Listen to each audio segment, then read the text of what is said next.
जय हिंद साथियों, आज जब मैं आपसे बात कर रहा हूं तो एक गंभीर विषय पर आपका ध्यान दिलाना चाहता हूं। भारत की 41 ऑर्डिनेंस फैक्ट्रियां जहां पर सेना के लिए हथियार बनते हैं और जिनका इतिहास आज का इतिहास नहीं है, 220 साल पुराना इतिहास है। ऐसी तमाम ऑर्डिनेंस फैक्ट्रियां जहां पर गोला बारूद, तोप, टैंक से लेकर सेना के लिए उपयोग आने वाली तमाम सामग्री, तमाम हथियार बनते हैं, ये सरकार बेचने की तैयारी कर रही है। मोदी जी की सरकार हर चीज बेचना चाहती है। रेल बेचना चाहती है, सेल बेचना चाहती है, कोल बेचना चाहती है, सड़क बेचना चाहती है, बिजली बेचना चाहती है, पानी बेचना चाहती है, LIC बेचना चाहती है, बैंक बेचना चाहती है, स्टेडियम बेचना चाहती है, BPCL बेचना चाहती है, पूरा हिंदुस्तान बेचना चाहती है। और इसके लिए सरकार ने एक योजना बनाई है। 6 लाख करोड़ रुपए देश की संपत्तियां बेचकर अर्जित करने की योजना मोदी सरकार की है। अब इसी क्रम में भारत की एक महत्वपूर्ण कंपनी, सरकारी कंपनी, जिस पर अशोक का लाट लगा रहता था, आज उनका निगमीकरण किया जा रहा है। 7 निगमों में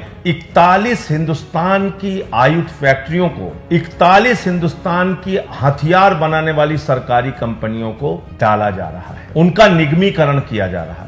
और नाम क्या दिया जा रहा है मोदी जी के द्वारा? बहुत चालाकी करते हैं मोदी जी कोई भी काम करने के पीछे। जब वो नोटबंदी करते हैं तब भी उसको जोड़ देते हैं कि हम काला धन लाएंगे, आपका देश तरक्की पे जाएगा, बहुत कुछ होगा। जब वो देश के अंदर जब GST का बिल लाए थे, आपको याद होगा, तब उन्होंने कहा था आधी रात को आपको आजादी देने जा रहे हैं। और जब इन सरकारी हथियार बनाने वाली कंपनियों को निगमों में विभाजित करने जा रहे हैं तो नाम दे रहे हैं कि हम राष्ट्र को समर्पित करने जा रहे हैं। यह बड़ी हास्यास्पद बात है। जो कंपनियां 62 में, 65 में, 71 में, 99 में, कारगिल युद्ध के समय में, हर मुसीबत के समय में देश की सेना के साथ खड़ी रही, जो हथियार बनाने वाली कंपनियों ने समय समय पर देश की सेना को युद्ध के दौरान, जंग के दौरान जरूरत के सारे हथियार मुहैया कराए, गोला हो, बारूद हो, टैंक हो, हथियार हो, सब कुछ उपलब्ध कराया। आज उन कंपनियों को कहा जा रहा है कि हम राष्ट्र को समर्पित करने जा रहे हैं। जैसा मालूम पड़ रहा है कि मोदी जी ने इसको कल बनाया और कल ही उसको समर्पित करने जा रहे हैं। ये अपने आप में एक मजाक है। किसी भी चीज के आगे राष्ट्र लगा दो, राष्ट्र को समर्पित लगा दो और उसका फिर व्यापारीकरण करो, निगमीकरण करो,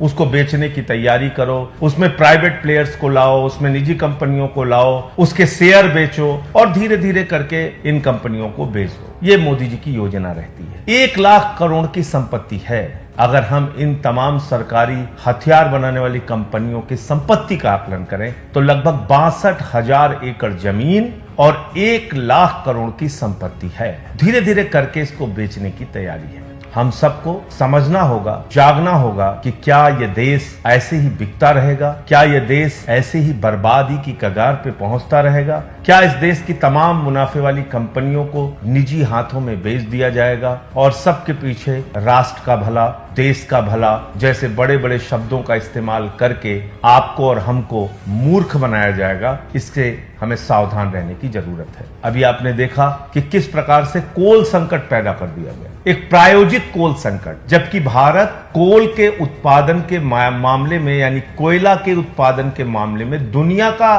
दूसरे नंबर का देश है। भारत की कंपनी कोल इंडिया नंबर 1 की कोयला उत्पादन करने वाली कंपनी है और उस देश में कहा जा रहा है कि कोयले का संकट पैदा हो गया। क्यों? क्योंकि चंद निजी कंपनियों से बिजली खरीदनी है। 5 रुपए यूनिट बिजली, 2 रुपए, 3 रुपए यूनिट बिजली जो राज्य सरकारों को मिल जाती थी, जब ये कोयले संकट का एक हंगामा खड़ा किया गया, एक प्रायोजित कोयला संकट जब सरकार के द्वारा, मोदी सरकार के द्वारा पैदा किया गया, उस वक्त 20-20 रुपए यूनिट राज्य सरकारों को बिजली खरीदनी पड़ रही है। ये पैसा किसके जेब से जा रहा है? किसकी जेब काटी जा रही है? किसके ऊपर इसका भार पड़ेगा? हमारे और आपके ऊपर, आम जनता के ऊपर। कोयलरी का सिस्टम जान लीजिए, कोल माइंस का सिस्टम जान लीजिए, तमाम उन खादानों का जरा नियम और व्यवस्था जान लीजिए। थर्मल पावर प्लांट को, यानी कि कोयले से जहां पर बिजली का उत्पादन होता है, उन तमाम कंपनियों को खादानों से सीधे कोयला जाता है और यह पहले से तय होता है कि प्रतिदिन कितना कोयला जाएगा, कितनी महीने की जरूरत है। तो एक दिन में कोयला संकट पैदा हो जाएगा, इसका तो सवाल ही नहीं खड़ा होता। कोरोना के समय में इंडस्ट्रीज तमाम बंद थी, तमाम उद्योग धंधे ठप पड़े हुए थे। उस दौरान कोयले का उत्पादन चल रहा था, तो जो कोयले का उत्पादन हो रहा था उसका उपयोग नहीं हो रहा था, तो वो पहले से ही स्टॉक में है।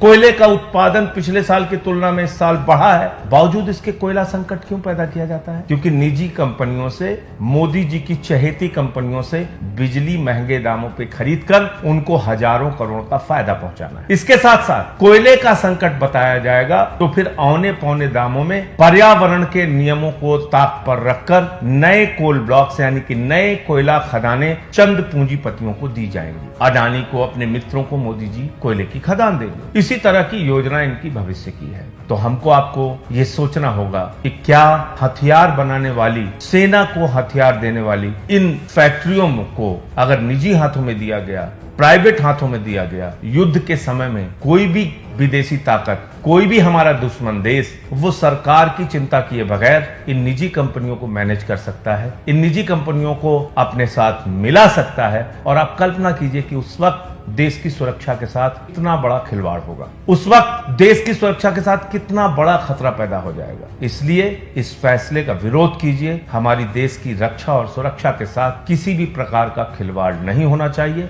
और मोदी जी अगर 220 साल पुरानी हथियार बनाने वाली कंपनियों को, आयुध निर्माणियों को कल राष्ट्र को समर्पित करने जा रहे हैं, तो इनकी चालबाजी, इनकी चालाकी और इनकी होशियारी को समझिए। जय हिंद, इंकलाब जिंदाबाद।